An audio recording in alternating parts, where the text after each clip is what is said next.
വെള്ളിത്തിരയിൽ നസീർ സാറിന്റെ നിഴലായി, അല്ലെങ്കിൽ മലയാളികളെന്നും പേടിയോടെയും ആദരവോടെയും കണ്ട വില്ലനായി. KP ഉമ്മർ എന്ന പേര് കേൾക്കുമ്പോൾ തന്നെ നമ്മുടെ മനസ്സിലേക്ക് വരുന്നത് ആ ഗാംഭീര്യമുള്ള ശബ്ദവും കണ്ണുകളുമാണ്. അതെ, മലയാള സിനിമയുടെ സുവർണ കാലഘട്ടത്തിൽ നായകന് തുല്യമായ അഭിവാജ്യത്തോടെ വില്ലൻ വേഷങ്ങളിൽ നിറഞ്ഞു നിന്ന അപൂർവ പ്രതിഭ.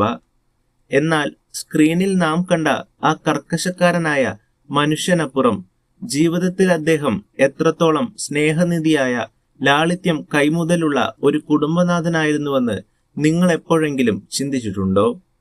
ദശാബ്ദങ്ങൾക്കപ്പുറവും അദ്ദേഹത്തിന്റെ ഓർമ്മകൾ മലയാളികളുടെ സിനിമാ പ്രേമം കാത്തുസൂക്ഷിക്കുന്ന മനസ്സിൽ മായാതെ നിൽക്കുന്നു. വില്ലൻ വേഷങ്ങൾ കൊണ്ട് പ്രേക്ഷകരെ വിറപ്പിച്ച അദ്ദേഹം യഥാർത്ഥ ജീവിതത്തിൽ തന്റെ പ്രിയപ്പെട്ടവർക്കൊരു വലിയ തണൽമരമായിരുന്നു.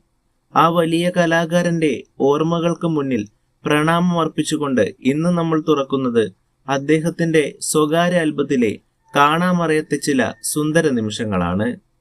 ക്യാമറയ്ക്ക് മുന്നിലെ ആ ഗൗരവം മുഖം മാറി വീട്ടിലെ കൊച്ചു കൊച്ചു സന്തോഷങ്ങളിൽ ലയിച്ചു ചേർന്ന ആ അപൂർവ നിമിഷങ്ങളിലേക്ക് നമുക്കൊന്ന് യാത്ര പോകാം.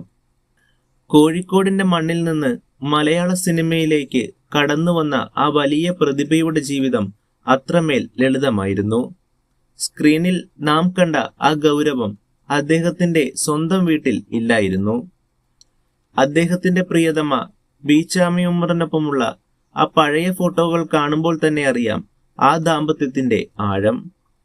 അന്ന് ക്യാമറയ്ക്ക് മുന്നിൽ മിന്നിത്തിളങ്ങിയ ആ മുഖം വീട്ടിൽ തന്റെ പേരക്കുട്ടികളുടെ കളിച്ചിരികൾക്കിടയിൽ എത്രമാത്രം സന്തോഷവാനായിരുന്നു എന്ന് ഈ ചിത്രങ്ങൾ സാക്ഷ്യപ്പെടുത്തുന്നു. അദ്ദേഹത്തിന്റെ പേരക്കുട്ടി തന്റെ മുത്തശ്ശിക്കൊപ്പം നിൽക്കുന്ന ചിത്രം പോലും ഒരു കാലഘട്ടത്തിന്റെ ഓർമ്മപ്പെടുത്തലാണ്. ഇവിടെ മറ്റൊരു പ്രത്യേകത കൂടിയുണ്ട്. KP ഉമ്മറിന്റെ അഭിനയപാത പിന്തുടർന്ന് മലയാള സിനിമയിലെത്തിയ അദ്ദേഹത്തിന്റെ മകൻ റഷീദ് ഉമ്മറിനെ കുറിച്ച് ഓർക്കാതിരിക്കാനാവില്ല. അച്ഛന്റെ നിഴലിൽ നിന്ന് വളർന്ന് കണ്ണാരം പൊത്തി പൊത്തി എന്ന ചിത്രത്തിലൂടെ നായകനായും പിന്നീട് ഒരു വടക്കൻ വീരഗാഥയിലെ കണ്ണപ്പനുണ്ണിയായും റഷീദ് മലയാളികളുടെ പ്രിയങ്കരനായി മാറി. സിനിമയിൽ വില്ലനായി തിളങ്ങിയ പിതാവിന്റെയും നായകനായും ഡബ്ബിംഗ് ആർട്ടിസ്റ്റായും തന്റേതായ ഇടം കണ്ടെത്തിയ മകൻ റഷീദിന്റെയും ആ സ്നേഹബന്ധം അന്നും ഇന്നും സിനിമാ ലോകത്ത് ചർച്ചയാണ്. അദ്ദേഹത്തിന്റെ അമ്മയും സഹോദരിമാരും ഉൾപ്പെടുന്ന ആ കുടുംബ ചിത്രം കാണുമ്പോൾ സിനിമയ്ക്ക് പുറത്ത് അദ്ദേഹത്തെ നയിച്ചിരുന്ന വേരുകൾ എത്രത്തോളം ശക്തമായിരുന്നുവെന്ന് നമുക്ക് മനസ്സിലാക്കാം. KPSCയിലൂടെ നാടകവേദിയിൽ തുടങ്ങി